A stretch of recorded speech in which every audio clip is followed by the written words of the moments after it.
Welcome to Life Stories. Today, we're diving into a powerful tale of family, betrayal, and self-discovery. Amanda Carson thought she had everything under control, running her own catering business and taking care of her grandmother's legacy. But when her family unexpectedly sells her apartment, the very place where she built her life, Amanda is forced to confront painful truths about her family and herself. Join us as we explore the emotional journey of reclaiming what's rightfully yours and discovering the strength to break free from control.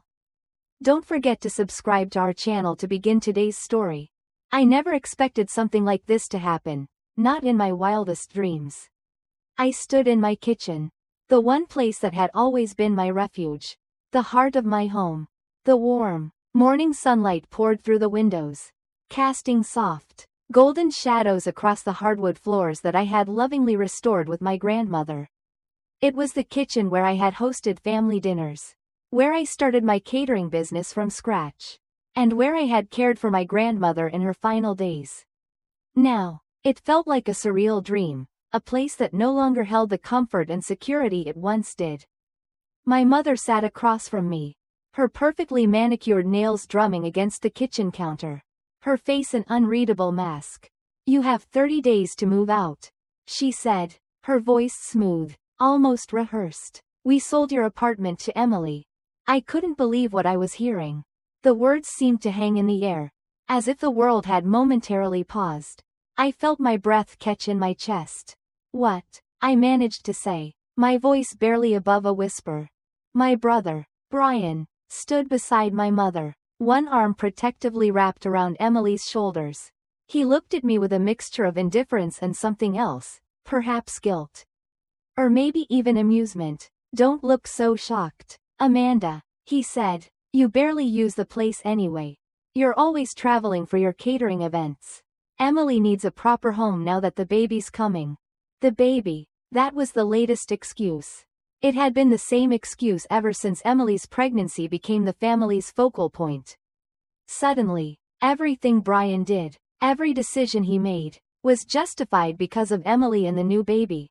I took a slow sip of my coffee, the heat of the liquid grounding me for a moment.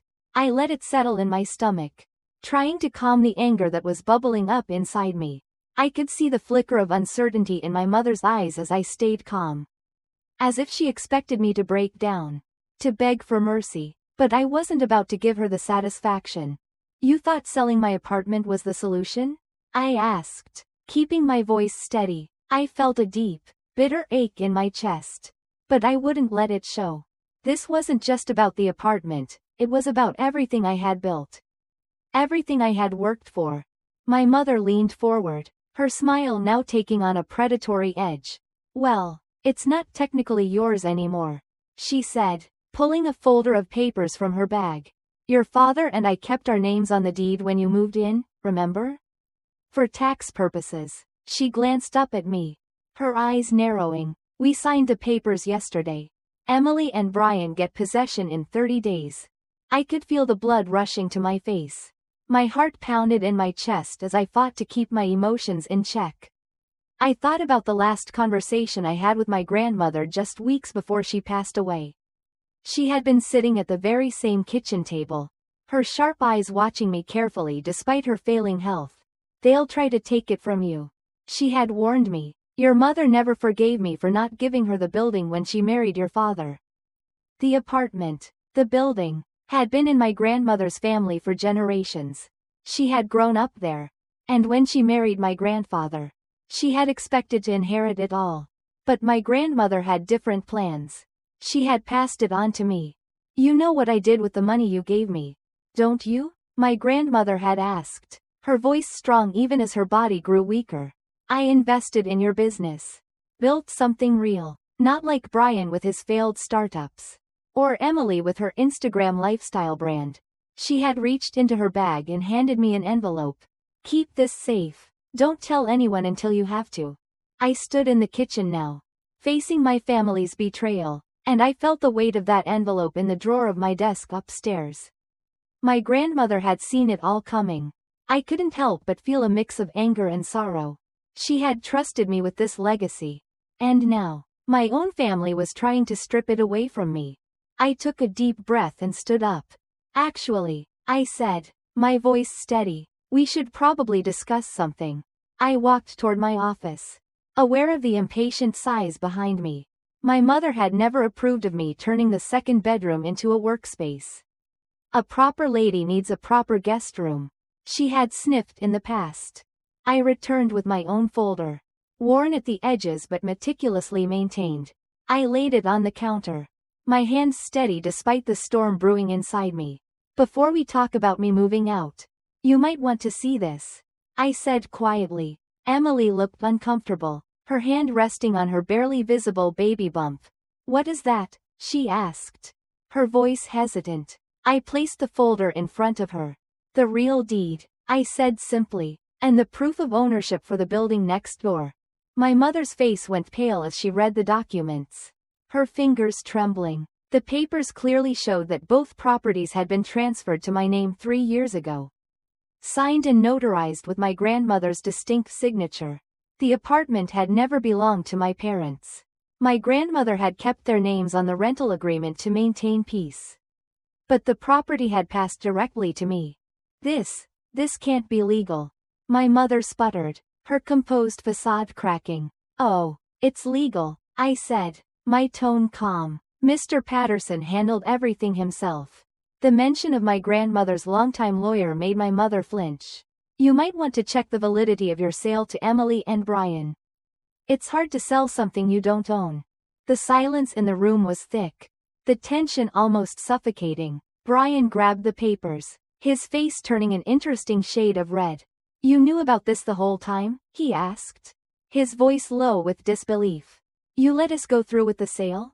I found out about your plans weeks ago, I admitted, my gaze never wavering. Grandmother always said it's better to let people show their true colors. The room fell into a heavy silence, each of us processing the weight of the moment. My mother's face was a study in disbelief as she stared at the deed, her lips barely moving as she reread the words. The color had drained from her face, and for the first time in as long as I could remember, I saw her vulnerable. I stood still, watching her, her eyes flicking between the papers and me, as if expecting me to change my mind, to retract what I had just revealed. But there was no going back now. The truth was out, and the truth was that she, my father, and Brian had no legal claim to the apartment or the building next door. How could this be? My mother's voice was hoarse, a mixture of disbelief and anger rising in her tone. This doesn't make sense. Your grandmother, she couldn't have just given everything to you. I didn't ask for it, I said, my voice calm despite the storm brewing within. She made her choice. She trusted me with her legacy. She trusted me to take care of it, to preserve it. It was never about ownership, it was about stewardship, about building something that lasts. My mother's grip on the papers tightened, her knuckles turning white. She didn't respond immediately. Instead, she scanned the papers again, as though she could somehow rewrite them with her eyes, make the words change. But they didn't. The documents were clear, and I knew that despite her fury. She knew it too. My grandmother had made sure of that. As the silence stretched between us, I thought back to the many conversations I had had with my grandmother over the years. She had always been ahead of her time, wise beyond measure, seeing things that others could never fathom. I had often wondered if she had known, all along, that this moment would come, that I would be faced with betrayal, not just from my parents, but from the people I had trusted the most. I took a deep breath, looking at Emily, who hadn't said much since I revealed the deed. Her eyes were downcast, her hand resting on her growing baby bump. I could see the conflict in her, caught between loyalty to her husband and the pressure from my mother, and a strange understanding of the unfairness of the situation. There was more to this story than just the apartment. You know, I continued, my voice softening, grandmother always said that property is more than just bricks and mortar. It's about what you build with it, about creating something that can make a difference. She believed in community, in helping others, in leaving behind a legacy that wasn't just about owning things. It was about giving people the space to grow, to live, to create. Emily looked up then, her expression changing. I didn't know about any of this, she said quietly, her voice tinged with regret. I thought you and your parents were in agreement. I thought you were just giving us a place to live. I didn't realize it was this complicated. I nodded, understanding her position. I know, I said gently, and I'm not blaming you. You've been swept along by the dynamics of this family just as much as I have. But this, I paused, looking at the papers again. This was never just about giving someone a home. It's about understanding what's at stake. It's about seeing the bigger picture. My mother's face was still pale. But now there was something else there. Something like fear. Fear of losing control. Fear of the truth. You can't just take everything from us, she said, her voice shaking. We're family. I met her gaze. My own voice firm. I'm not taking anything from you. This was never yours to begin with. I turned to Brian then, who had been silent through most of this. And you didn't even have the decency to tell me what you were planning. You just assumed everything was yours for the taking. Brian's face was red now, his eyes wide with anger and embarrassment. He opened his mouth to say something, but I held up a hand, stopping him. This isn't just about property, I said, my voice steady. It's about respect. It's about knowing where your roots are, and not trying to tear down everything that others have worked for. You don't own people, Brian. You don't own me, and you don't own the things that matter most. The weight of my words settled in the room, and for a moment, none of us spoke. I knew this was the turning point. There was no going back from here, but that was fine with me.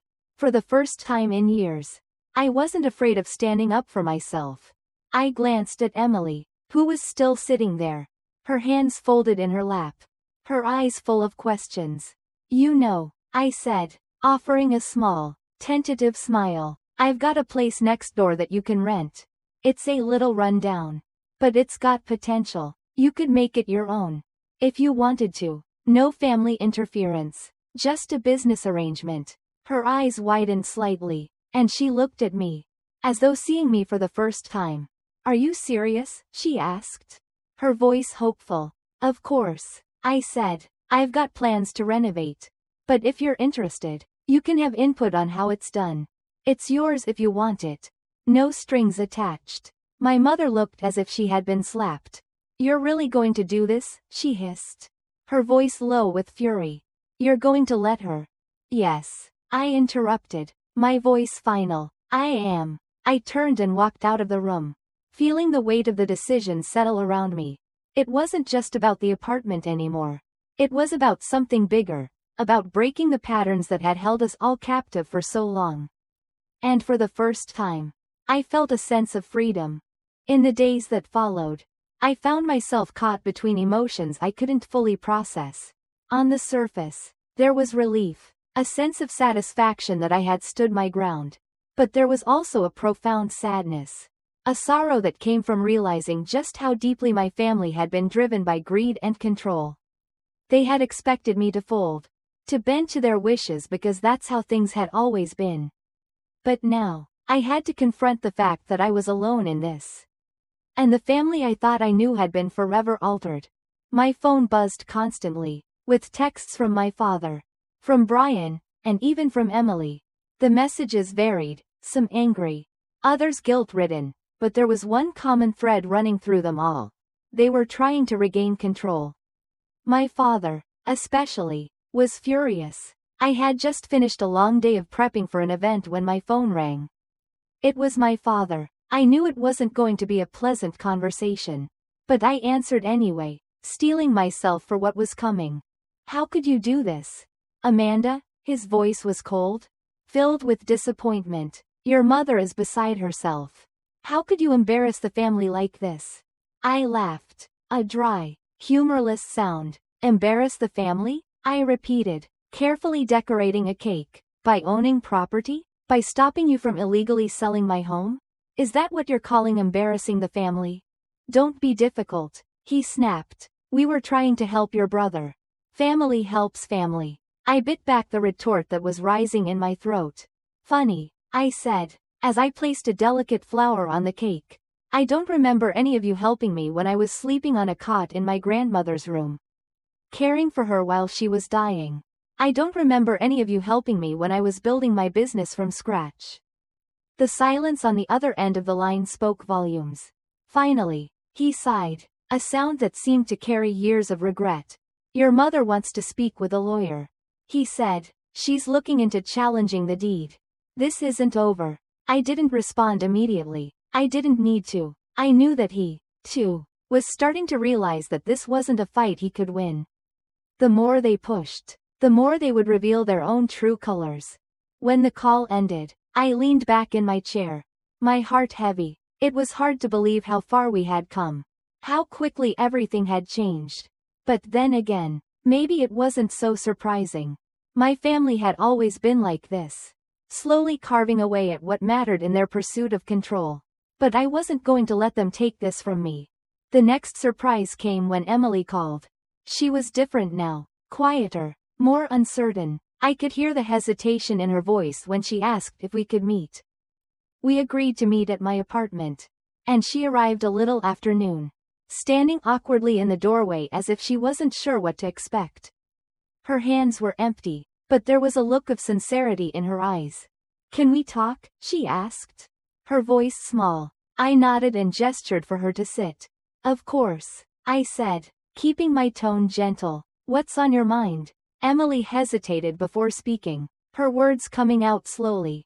I didn't know about any of this, she said, looking down at her hands. I thought your parents were just giving us the apartment. I never realized how complicated things were. I leaned forward, understanding what she was saying. I know, I said. I'm not angry with you, Emily. You've been swept along by all of this, just like I was. But now, you have a choice to make. Emily looked up, meeting my gaze. What choice? The apartment next door, I said, my voice calm but firm. I'm offering it to you. You can rent it, no strings attached. I'll even give you a say in the renovations. Make it something that feels like home. Her eyes widened slightly. You're serious? She asked, her voice trembling with hope. Yes, I said, I'm serious. But there's one condition. This has to be between us. No family interference. No running to my mother with every detail. Emily nodded slowly, the weight of my words sinking in. She was quiet for a long time, and I could see her mind turning over the possibilities. I don't know if I can do this, she admitted finally. James won't like it. He thinks family should always take care of family. But I don't know if I can keep living like this. It's suffocating. I smiled softly. Maybe it's time for something different. I've spent my whole life trying to fit into what everyone else expected me to be. I've learned that sometimes, the best thing you can do for yourself is break free from those expectations. There was a long silence before Emily spoke again, her voice more determined now. I think I want to do this, she said. I want my family to have a home. A real one, not something that was just handed to us. I felt a pang of sympathy for her. Emily had always been caught in the middle, trying to please everyone, trying to fit into a family that never gave her room to breathe. But now, I could see the strength emerging in her, the same strength I had discovered in myself. We'll make it work, I said, on our terms. For the first time in a long time, I felt the faint stirrings of hope. Maybe this was the beginning of something new. Not just for me, but for Emily too. And maybe, just maybe, my family was about to learn a lesson about letting go of control and allowing people to find their own path. As the months passed, the changes were impossible to ignore. Emily settled into her new apartment next door. And with each passing day, I could see her confidence growing. She began to make the space truly her own, adding her personal touch. Creating a home not defined by anyone else's expectations. It was as if she had found herself again.